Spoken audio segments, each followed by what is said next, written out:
こんにちは、ミニマリストの小野です。いつもご覧いただきありがとうございます。今回はですね、小野とミニマリズムっていうタイトルにちょっとしてみたんですけど、自己紹介とまではいかないんですけど、自分のこととミニマリストのことについてちょっとゆるっとちょっと喋る回にしてみようかなと思ってますので、よかったら聞いてください。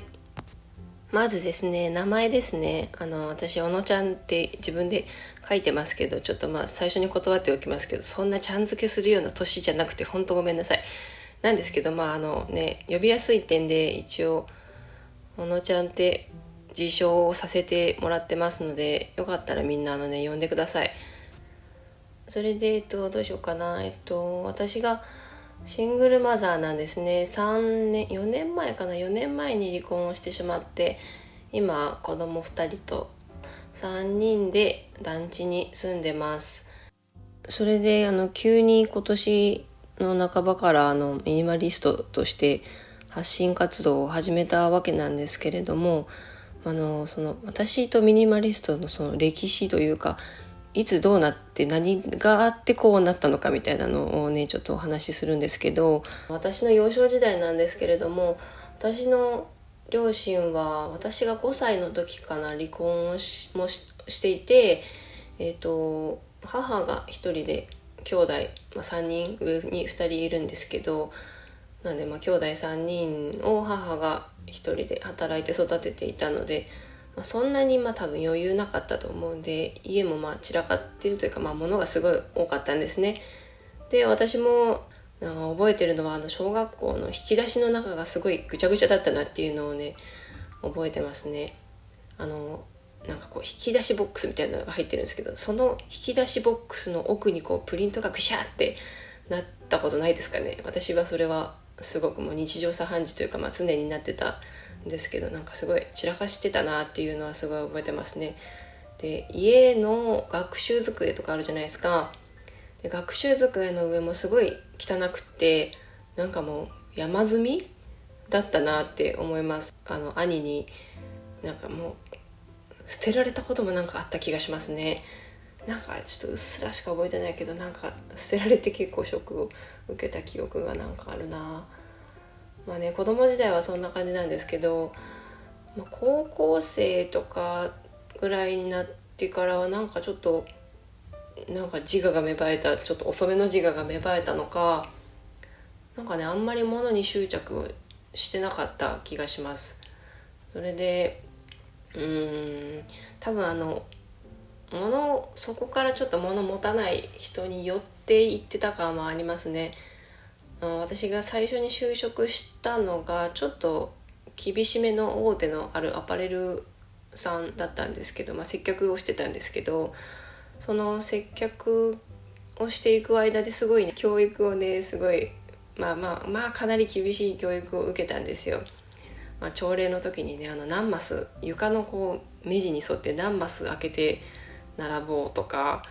そのミーティングの時にペンの置き方をこういう風に置きなさいとか、あれのおかげだと思うんですけど、そのすごい整えるっていうのをそこで習得しまして、部屋きれいにするようになったのはその辺かな。1年半とかで辞めちゃったんですけどね、あれはすごい苦い経験だけどいい思い出ですね。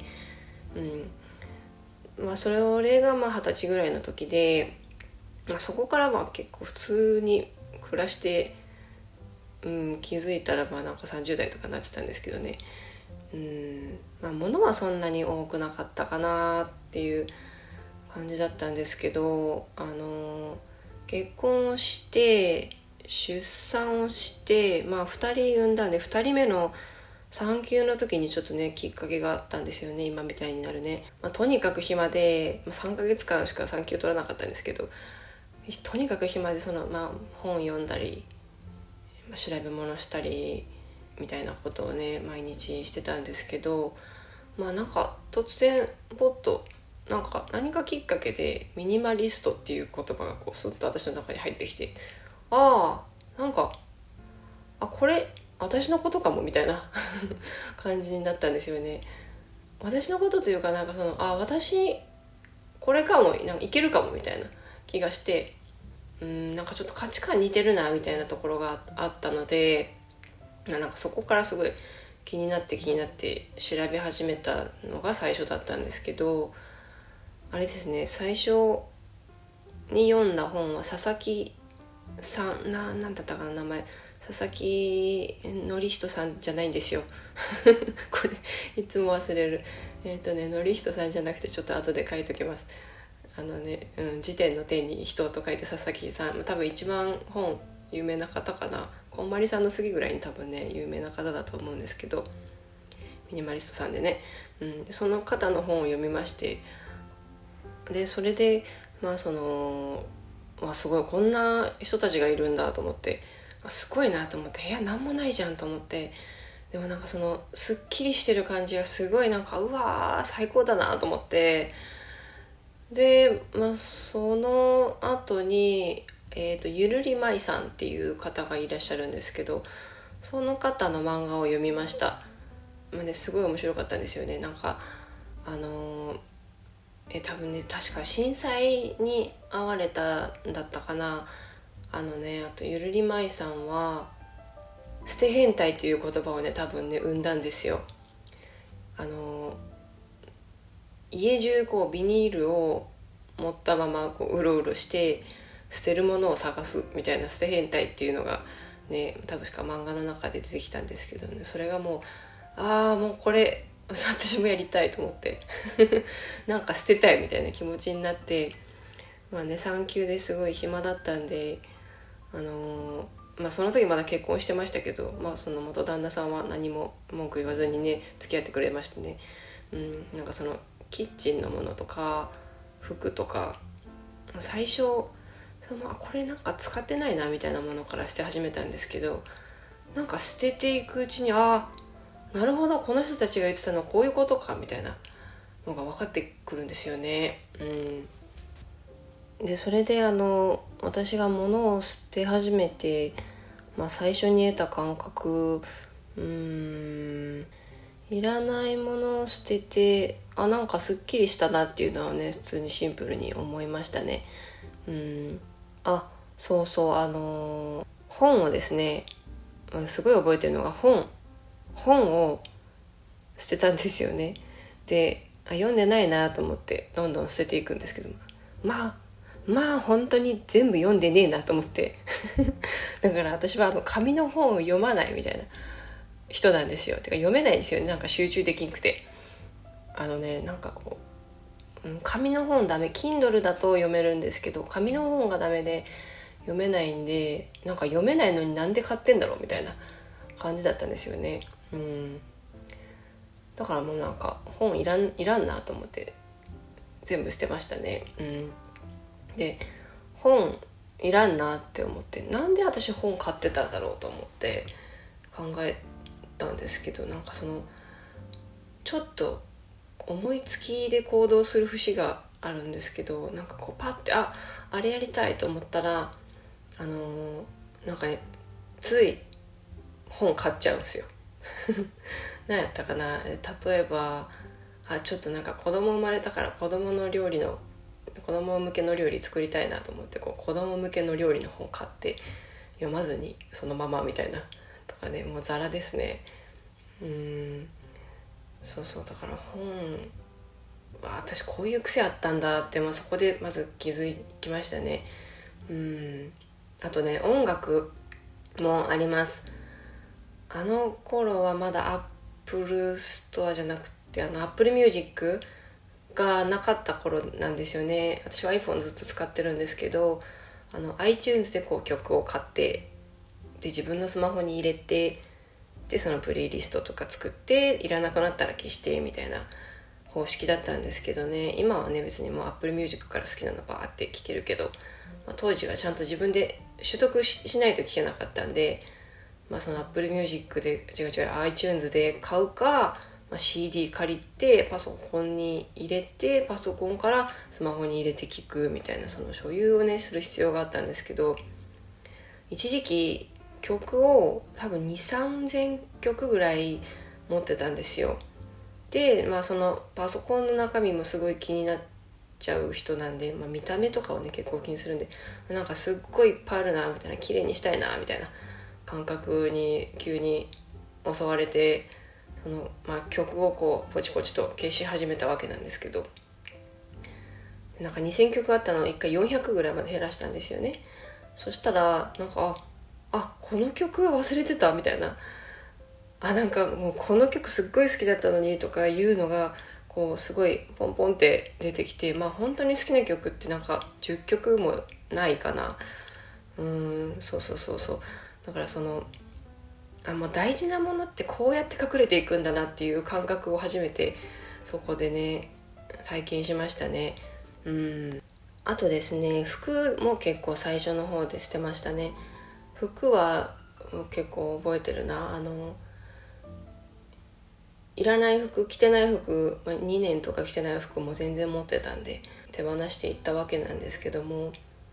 なんか誰に言われたわけでもなく、ちゃんと自分でこうなんか捨てる理由をね考えてた。よくミニマリストが言いますよね。捨てる理由をちゃんとね考えてから捨てましょうみたいなことを言いますけど、なんか自然と考えながら私は捨てちゃってたんですけど、良いことにね。でそれをね今思い返すともう全然覚えてますね。安いからと思って買ったもの着ないなとか、私こういう色ついてたら着ないんだなとか、あとはちょっとしっくりきてない場合、そのしっくりこないはずっと続くんだなとか、すごいたくさんの学びをしましたね。だからそこで服の無駄買いはそこから一気にガクッと減った気がしますね。だからもう安いからで買わない、色がついてたら買わない、ちょっとでも違和感があったら買わない、あとは痩せたら着ようとかもね痩せないですね絶対ね。あとは何かあったかな。なんかこう人の真似とかもあれだったな、ダメだったな。やっぱ自分に似合うものを、自分が一番知ってるはずなんで、ちょっとねなんか違うと思ったらね買わない方がいいね。でその後はですね、なんかシンプリストぐらいになったんですよ。ミニマリストまでは全然いかなかったですね。シンプリストぐらいってよく言われましたけど、そのくらいまで減らして、なんか多分離婚だのなんだの日々の忙しさに忙殺されて、そのことはすっかり忘れ過ごしていたんですけど、でその間にね引っ越しもしまして、今の家にね住むことになってるんですけど、で今みたいにこうなんか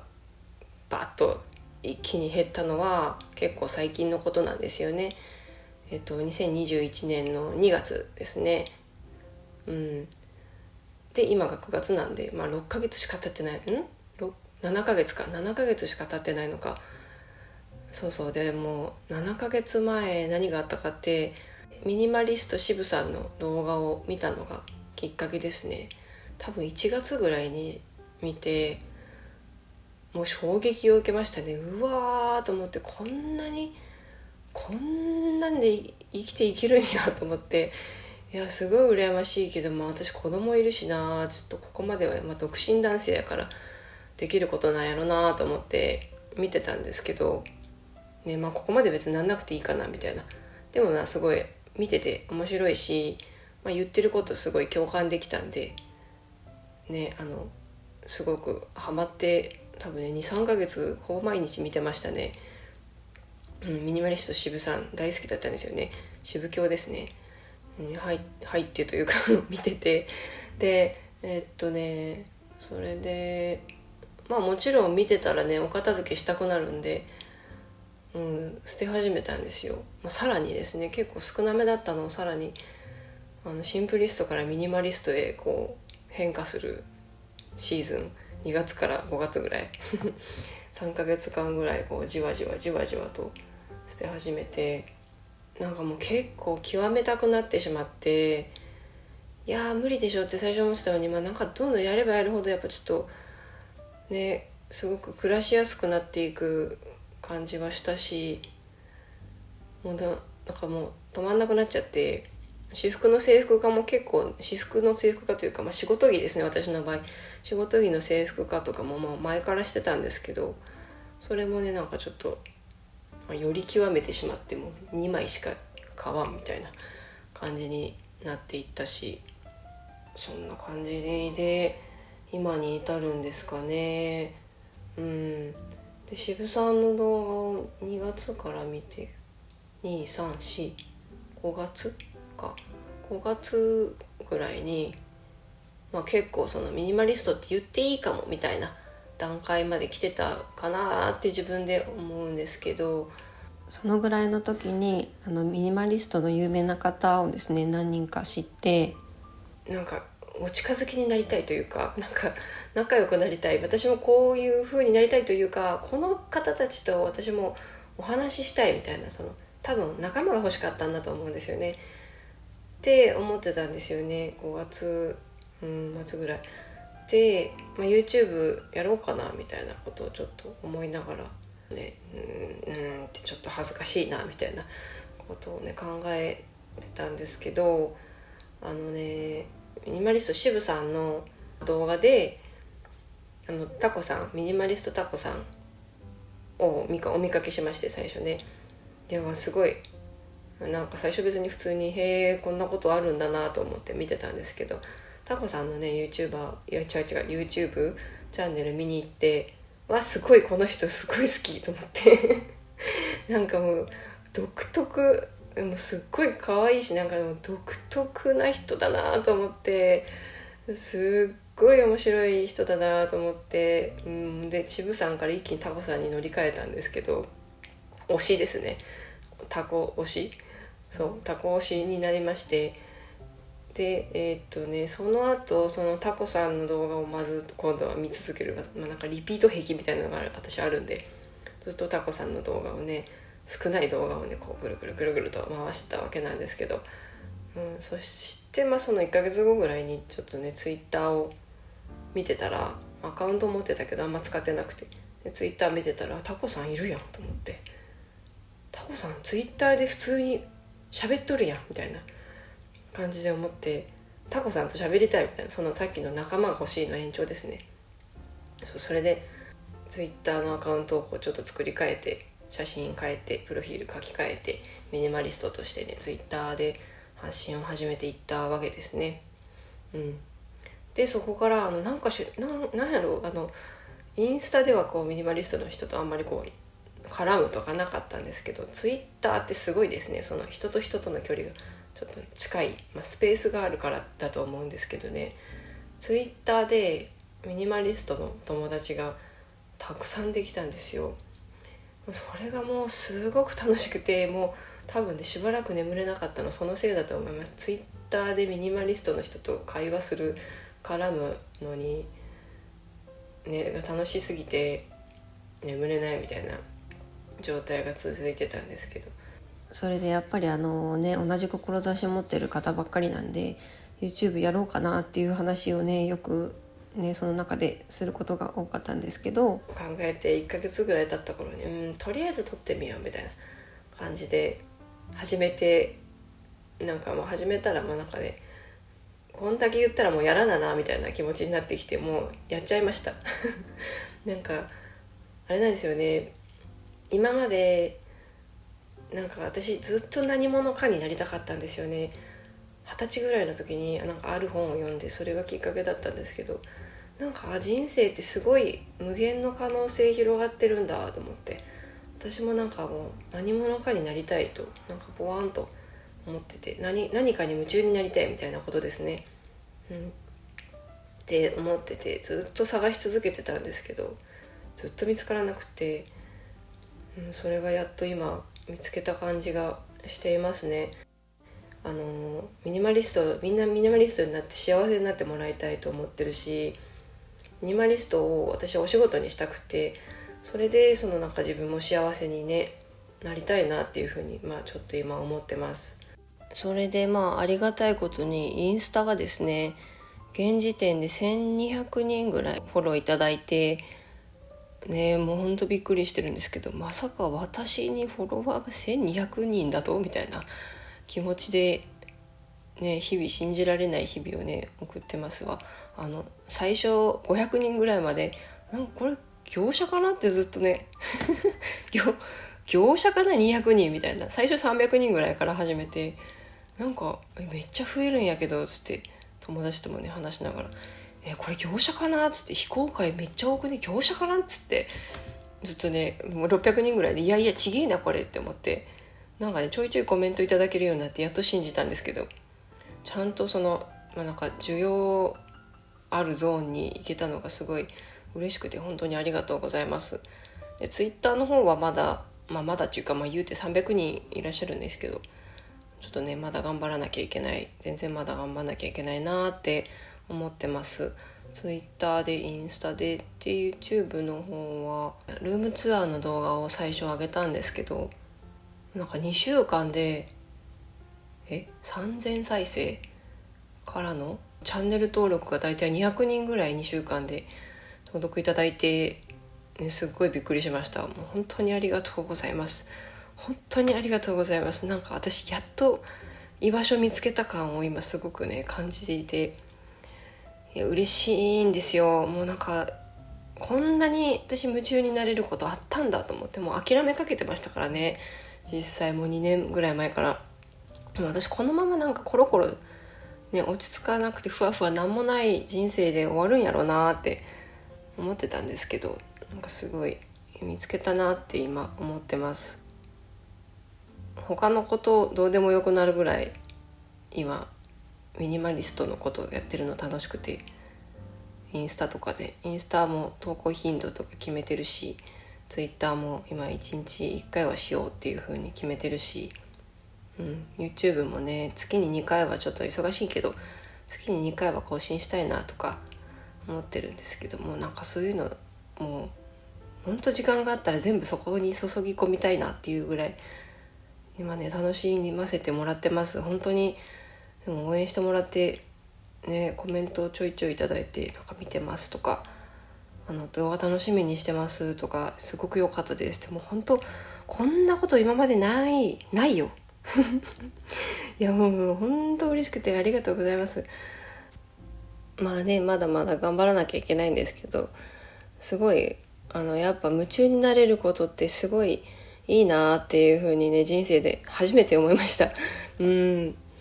ね、やりたいことをね私はもう見つけさせてもらったんで、十分なんですけども、せっかくなんでねここからどんどん突っ走ってもっと上にね目指していこうかなと今思ってますね。なのでねこれからもどうぞよろしくお願いします急に終わるけどなんかあったかなと。いっか。ちょっとね実は今これ撮ってるのね、何時今1時半、夜中の1時半に撮ってるなんかね急に目が冴えて眠れなくなって、急にちょっとね前から考えてたんですけど、このラジオ形式やりたいなみたいなのをね考えてたんですけど、ちょっと今自分でびっくりしてますね。よう29分も喋ったなと思って、私こんなに喋れるんやなと思ってちょっとびっくりしてますね。よかったらコメントなんか残していただけると嬉しいです。いやよう喋ったな本当。どうしよう。なんか結構楽しかったですあとなんかっていうのが口癖ですね。ちょっとそこ直します。ちょっとじゃあまた次回お聞きいただけると嬉しいです。この辺で今日はじゃあ終わりにしたいと思います。ありがとうございました。